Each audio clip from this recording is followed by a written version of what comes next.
Hi, so we're moving to Mexico, and I don't know about you, but I pretty much became an adult in this country. So when it comes to Mexican bureaucracy or legal stuff, I was completely lost until I started doing my own research to move back.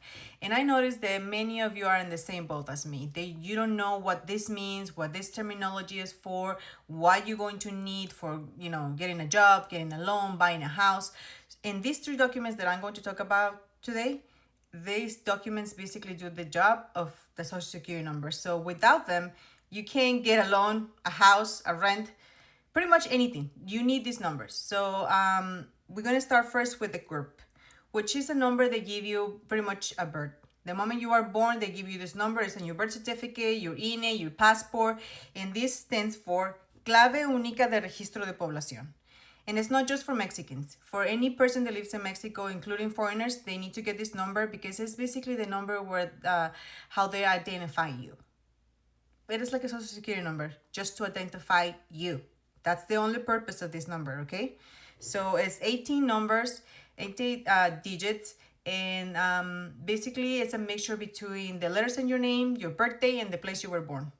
That's what the CURP number is. Then we have the NSS, which stands for Número de Seguridad Social. It literally translates to Social Security number, but it does not do everything the Social Security number.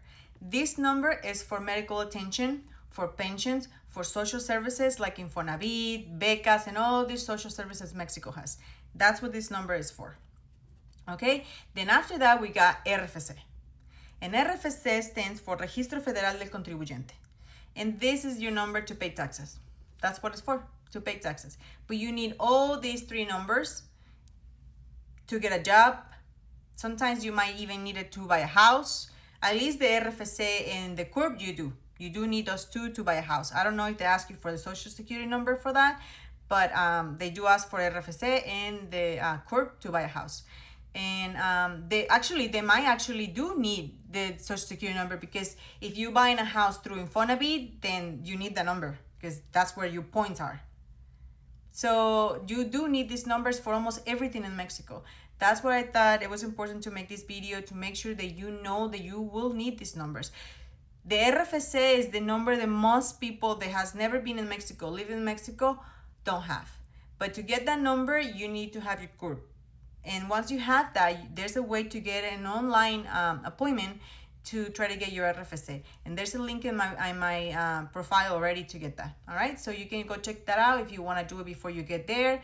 I don't think that it will take too long for you to go over there in Mexico and get the number, but just for you to know exactly what you're going to need and have everything and all the documents in order. All right, I'm going to make another video about the institutions where you're going to need to make this to get this paperwork for, which is, for example, Renapo is where you get the CURP. Repube is where you register your cards. And just like that, there's many more. So I'm going to make another video about that. If you want to see, go check that one out. All right, hope this was helpful. Bye.